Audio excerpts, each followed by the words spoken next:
Kwa tujichunguze na tujibadilishe, tuwe wanawake wema, ili Mwenyezi Mungu atutambue na tutambulishe. Mwanamke mwema anakuwa na heshima kwa familia na jamii, lakini unakuta wanawake wengine hawana heshima kwenye jamii wala kwenye familia yake.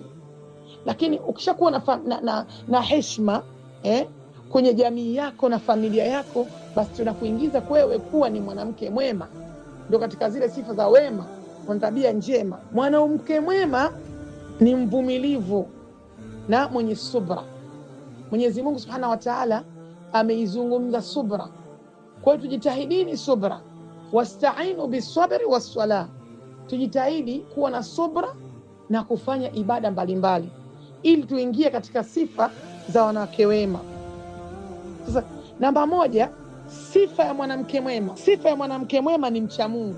Yaani mwanamke anatakiwa awe mcha Mungu, anafuata maamrisho ya Allah Subhanahu wa Ta'ala na anatekeleza amri zake zile ambazo Mwenyezi Mungu Subhanahu wa Ta'ala amemkusudia azifanye katika ulimwengu huu, ili aingie kwenye ucha Mungu. Anazingatia ibada, anafuata maamrisho ya Allah Subhanahu wa Ta'ala, yale maamrisho ya Mwenyezi Mungu Subhanahu wa Ta'ala aliyomwelekeza asiyafanye, bali kwa mabaya yatamwangamiza yeye mwenyewe, basi anatakiwa asiyafanye. Na pia yale ambayo ameambiwa ayafanye, basi anatakiwa ayafanye, kwa sababu ukifanya majambo mema yanakuokoa wewe katika adhabu za Allah Subhanahu wa Ta'ala. Ukiyafanya mabaya yanakuangamiza wewe mbele ya Allah Subhanahu wa Ta'ala. Na Allah Subhanahu wa Ta'ala yeye humzidishi wala humpunguzi. Kwa hivyo nahusia nafsi yangu sambamba na nafsi yako, swala zima la kumcha Mwenyezi Mungu, na tujitahidi tuwe wanawake wema, na Allah Subhanahu wa Ta'ala atuwafikishe tuwe wema ili tunusurike na moto wa Jahannam.